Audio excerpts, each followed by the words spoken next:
நாமக்கல் மாவட்டம் திருச்செங்கோட்டில் இடிமின்னலுடன் பெய்த கனமழையால் சாலைகளில் குளம்போல் தண்ணீர் தேங்கியது. எஸ்என்டி சாலை, சங்ககிரி சாலை, மரக்கடை பகுதி, தெப்பக்குளம் பகுதி, தேவனாங்குறிச்சி சாலை ஆகிய இடங்களில் இடுப்பளவிற்கு மழைநீர் தேங்கி நின்றது. இதனால் கார்கள் உள்ளிட்ட வாகனங்கள் மழைநீரில் சிக்கி தத்தளித்தன. இருசக்கர வாகனங்களில் சென்றவர்களும் கடும் அவதியடைந்தனர்.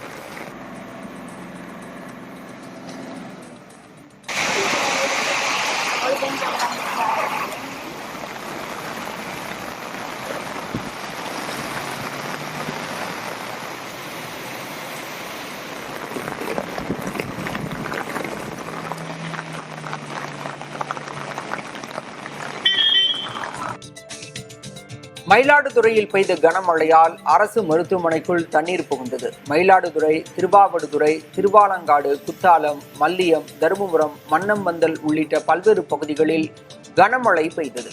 மயிலாடுதுறை அரசு மருத்துவமனையில் விபத்து மற்றும் அவசர சிகிச்சை பிரிவு கட்டடத்திற்குள் மழைநீர் புகுந்தது. இதனையடுத்து அங்கு சிகிச்சையில் இருந்த நோயாளிகள் கடும் அவதியடைந்த நிலையில் அவர்கள் வேறு இடத்திற்கு மாற்றப்பட்டனர்.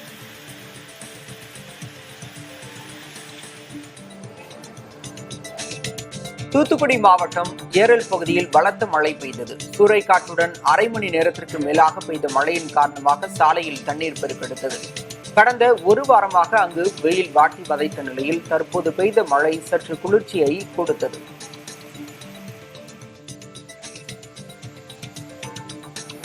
திண்டுக்கல் மாவட்டம் நத்தம், சானார்பட்டி, கோபால்பட்டி, கன்னியாபுரம், வேலம்பட்டி, வத்திப்பட்டி உள்ளிட்ட பகுதிகளில் மழை வெளுத்து வாங்கியது.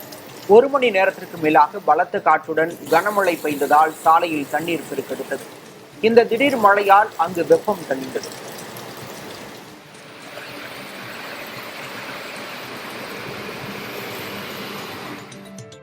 சிவகங்கை மாவட்டம் திருப்பத்தூர் மற்றும் அதன் சுற்று வட்டாரங்களான தென்கரை, புதுப்பட்டி, புதூர், காரையூர், தென்மாப்பட்டு உள்ளிட்ட பகுதிகளில் கனமழை வெளுத்து வாங்கியது.